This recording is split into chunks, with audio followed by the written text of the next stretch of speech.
10 ปีที่ผ่านชีวิตทหารต้องไกลจากบ้านสมสารแทบสิ้นชีวิตชีวิตทหารผ่านมาหลายปีได้สั้นเป็นเพียงจ่าตรีโชคดีที่เหลือตายหัวใจมองมนขาดคนแลเลี้ยวต้องนอนโดดเดี่ยวนอนหนาวคนเดียวเลื่อยไปขาดทักขาดสนขาดคนเห็นใจหากแม้นว่ายิ่งคนใดสนใจจ่าตรีขอเตือนยิ่งคนใดจะเมตตาโปรดกรุณาบอกมาอย่าทำเสยเมินนิสัยใจคอแสนดี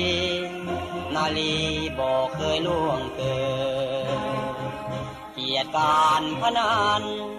พอมันเผาผ่านแต่เงินยิ่งใดสนใจขอเสริญ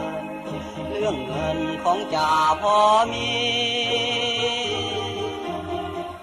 หลายปีพ้นผ่านเนินนานใจลืมใครมีใจเผื่อจุนเจือเอื้อเฟื้ออารีขอเอาหัวใจเป็นท่าเทพียิ่งใดอยากได้ผัวดีต้องเอาจ่าตรีอย่างอ้ายนี่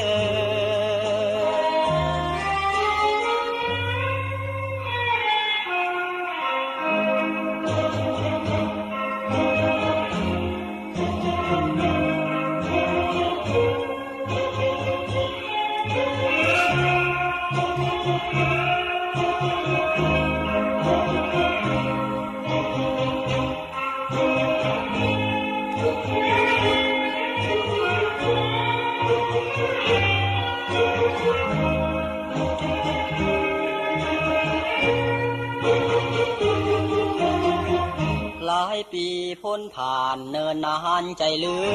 มให้มีใจเผื่อจุนเจือเอื้อเฟื้ออารีขอเอาหัวใจเป็นท่าเทพียิ่งใดอยากได้ผัวดีต้องเอาจ่าตรีอย่างอ้ายนี้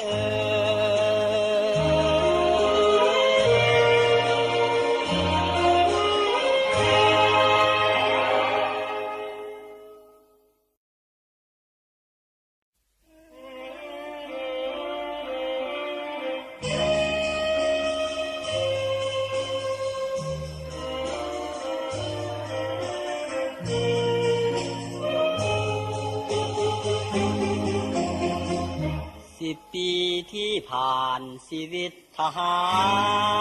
รต้องไกลจากบ้าน